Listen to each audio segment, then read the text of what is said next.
Hey, how's it going? Josh here from Books by Josh, and this is episode number 74 of the Books by Josh audio immersion. This episode is titled Blank Sheet of Paper. Yeah, honestly, it's titled that. So, this post is actually inspired by a quote, aka a teaching, as I always say in my written posts. What is this quote or teaching? I'm going to refer to it as teaching from now on. So, the teaching is a blank piece of paper is God's way of telling us how hard it is to be God, by Sidney Sheldon. And just because you're listening, I'm going to tell you a funny story. I've had this in my backlog of things to talk about, write about, whatever, since January of 2020. There's a couple paragraphs in, of course, but just like my book, I couldn't find any to complete it. What do I mean? Well, for that, let me tell you about a famous man, or sponge, that lives in the pineapple under the sea, SpongeBob SquarePants. There's a famous episode of SpongeBob.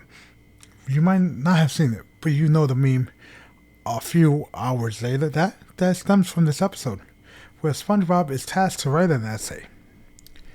And he doesn't do anything. He procrastinates, and at the end of the night, for all his effort, he accomplished so much. He got the pencil all the way down and everything from his writing. He ended up writing the word "the" T-H-E. And the T is pretty cool looking with his design. But why did he fail? Was it because he procrastinated a bit too much? Or was it because of other forces? Well, he did procrastinate a bit. Like how I do, how people all do. We all procrastinate. We put off things that we shouldn't put off. Oh, that's my knee. Don't worry about that. But we all put off things that we shouldn't.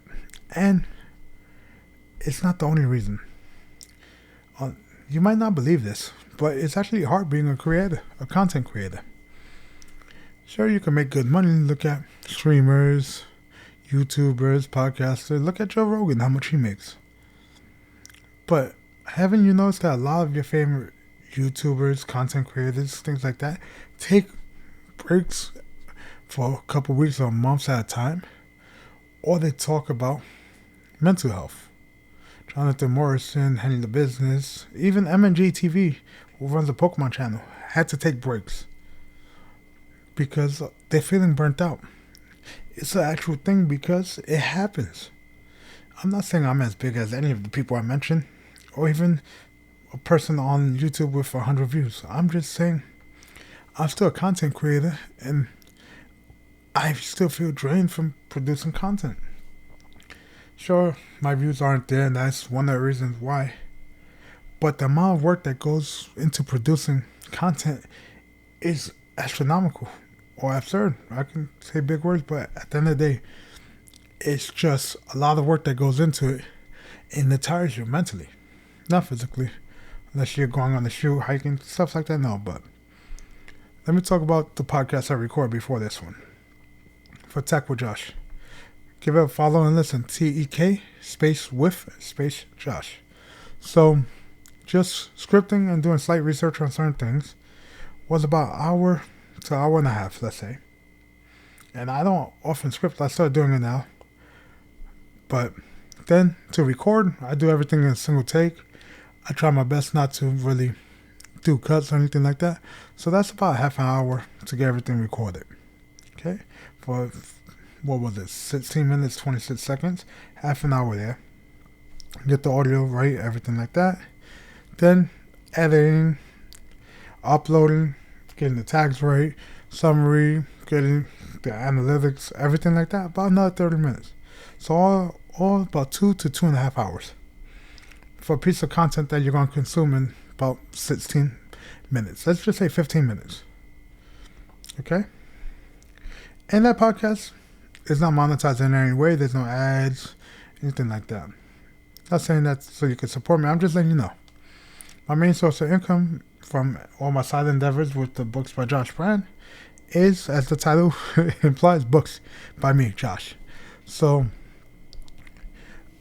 my writing is what fuels my pocket from outside of other investments or my daily job.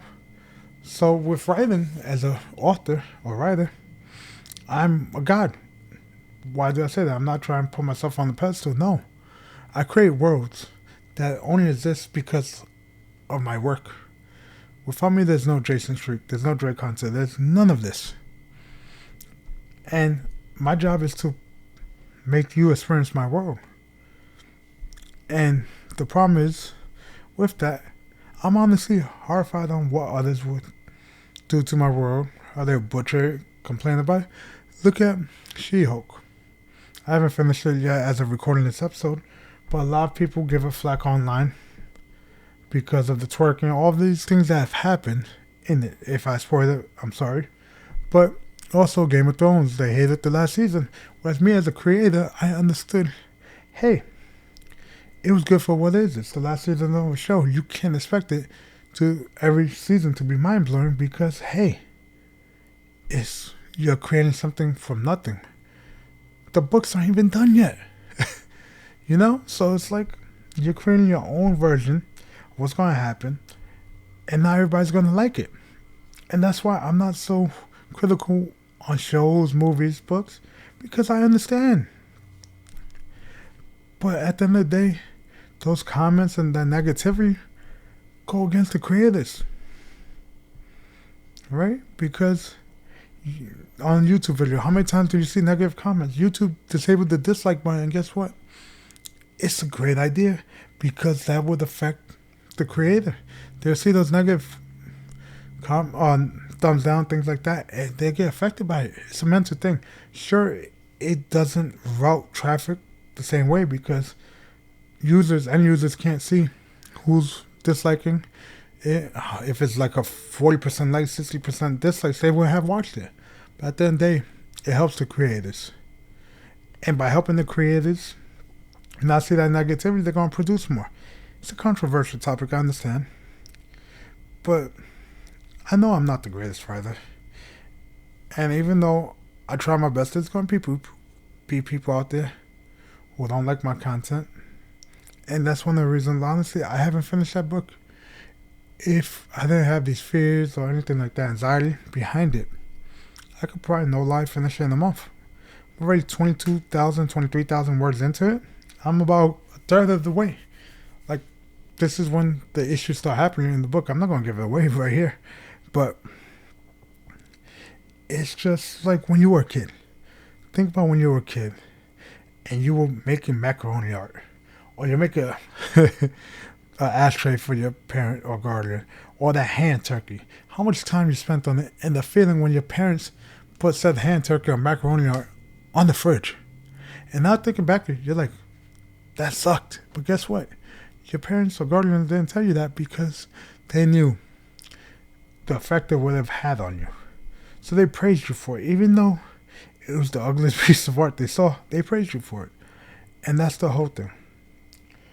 It takes a lot to play God in this case, to create. But if you're a creator and your fans don't like your product, sure, it's going to hit your pocket. You're not going to get paid for it, you know? People don't watch your YouTube content as much because they don't like the topic or don't agree with it. You're going to get paid less for it. Or your book is not selling, you're not going to get paid that off. Your book don't sell, you don't get paid. Your podcast don't get listened, or your referral link isn't used, you're not going to get paid. But at the end of the day, that's not the point here. The point is, it makes you feel like you wasted all that time and work and effort. Think about it. You think this is the greatest thing ever. You spent hours creating, filming, day and night, 2 days, 3 days. You know, you edit everything. You spent an hour making a fire thumbnail, as you would say. But no, it didn't take. It just crushes your spirit. Okay? And you want to know why the reason I started creating again?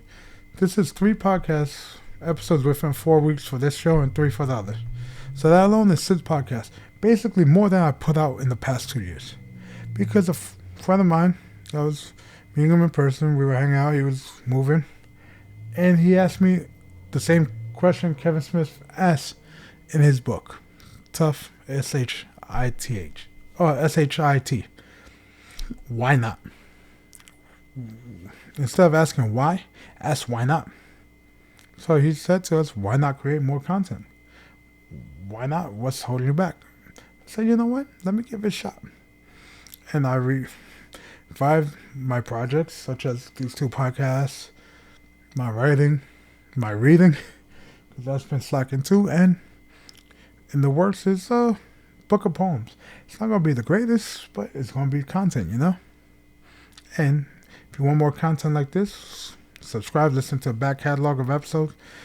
I can't even believe I'm on episode number 74. Remember when there was episode 1 and the audio was so bad? I'm constantly improving. Hey, I just bought this new microphone. It's a business expense and cloud lifter, but guess what? I actually want to produce produce podcast content. I'm looking at 3 microphones right now, and I enjoy doing it. Like, I don't really care about the audience for this, because guess what? You can't comment on this. But for the book, there's written reviews, My blog post, you can put comments. I just have to get over it, honestly. But thank you for sticking out to the end. And check out Tech with Josh. TEK space with space Josh. For more info, it's more tech oriented there. We talk about cell phone processors, anything tech. We even talked about cord cutting and 5G. And then the last episode, securing yourself online at the time of this recording. But catch you guys in the next one. See ya.